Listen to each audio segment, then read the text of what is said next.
I just came off court testing this Victor A970 Ace badminton shoe, and if I'm limping around and looking a little funny, it's because I twisted my ankle. So not what I expected to be talking about in this review, but hey, that's what they're here for. This is Anders Antonsen from Denmark and Lee Sijia from Malaysia's former preferred badminton shoe until they switched to the new Nitro Light edition. But since this one is still on sale all over the world, it's worth looking at. It's an all-around badminton shoe that blends being low weight with having some cushioning and padding. I've had it on court for 60 to 70 hours during the last 12 months or so. As usual, I bought this shoe with my own money to give you an unbiased review. I'm Aske from Beast Badminton, and let's begin by diving into the durability, as I have a sneaking suspicion that has something to do with my injury. Let's go.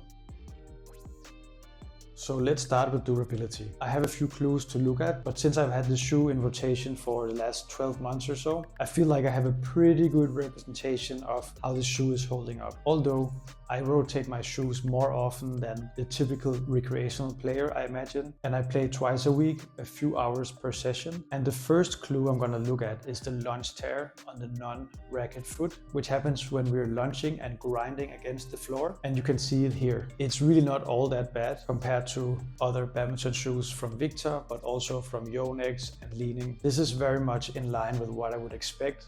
Another clue to look at is the outsole tear, also on the non-racket foot, which is here where the outsole has been grinded away when in contact with the floor. And this doesn't look good. In fact, it looks very concerning, and it's the most torn outsole I've seen from any badminton shoe that I've tested. Granted, I've had this guy on court for more hours than most other badminton shoes, but this still looks way worse than I would expect. And when I twisted my ankle, I'm pretty sure that my shoe on the non-racket foot was connecting with the floor in exactly this area, which led to me slipping ever so slightly. Of course, I'm not blaming an injury on a badminton shoe. It's obviously my own fault.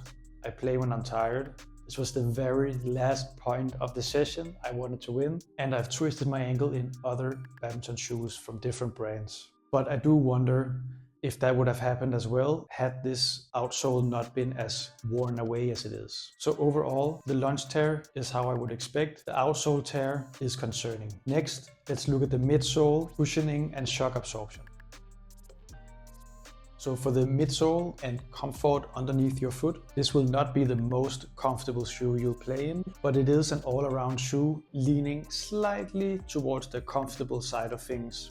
And coming off court and while playing, I feel no fatigue compared to, for example, the Yonex 65C that Victor Axelsen plays in. I feel much more fatigued playing in that shoe. Now, if I had to pick an area where they could improve this shoe, this area would be it, especially considering Victor's new drop-in midsole technology, which has been awesome in other shoes that I've tested. So I'm wondering what it would do for this shoe if they applied it. Overall, for an all-around shoe, this is slightly more on the comfortable side of things without being too comfortable. Next, let's look at the toe box.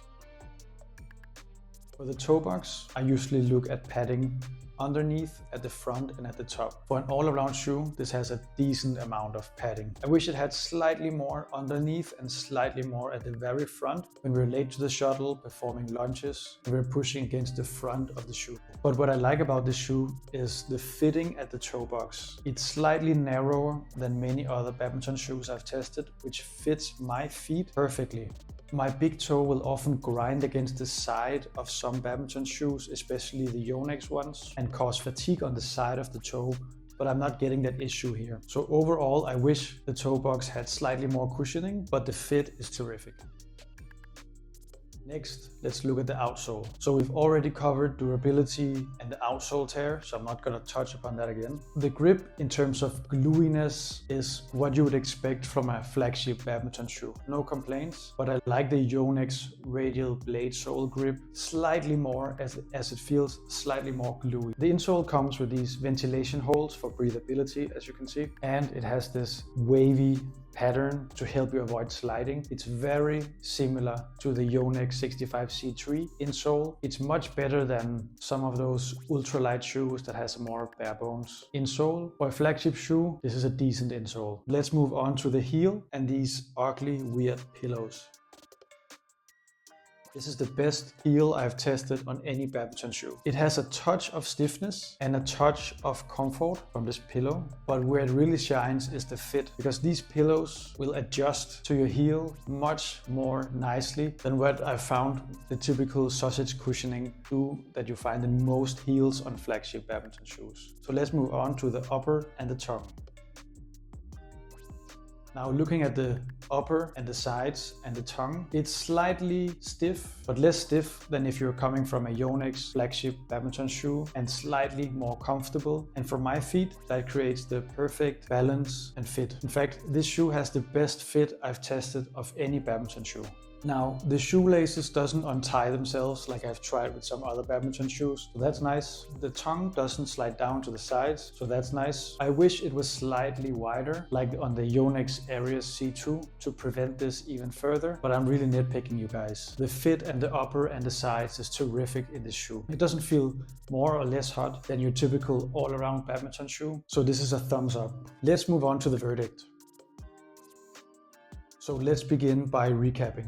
In terms of durability, the launch tear is fine. The outsole tear cause for concern, especially because your typical recreational player would likely play more in this shoe than I have throughout a year. The outsole grip is fine. The midsole and cushioning and shock absorption is fine, but I wish it had a little bit more, even if I don't feel fatigued after playing. The toe box, great fit, slightly narrower than what I've experienced with Yonex shoes. Could have a little bit more padding at the bottom and at the front of the toe box. The heel and these ugly purple pillows, amazing fit. In fact, the fit overall in this shoe is terrific and the best that I've tested of any badminton shoe for my feet. It comes in at 351 grams per shoe in my size 44.5, which is just 2 grams more than the popular Yonex 65 C3. Now, if you're interested in ratings and comparisons against other similar shoes, I have all of that in the text review of this badminton shoe. I'll leave a link in the description. I'm Aske from Beast Badminton.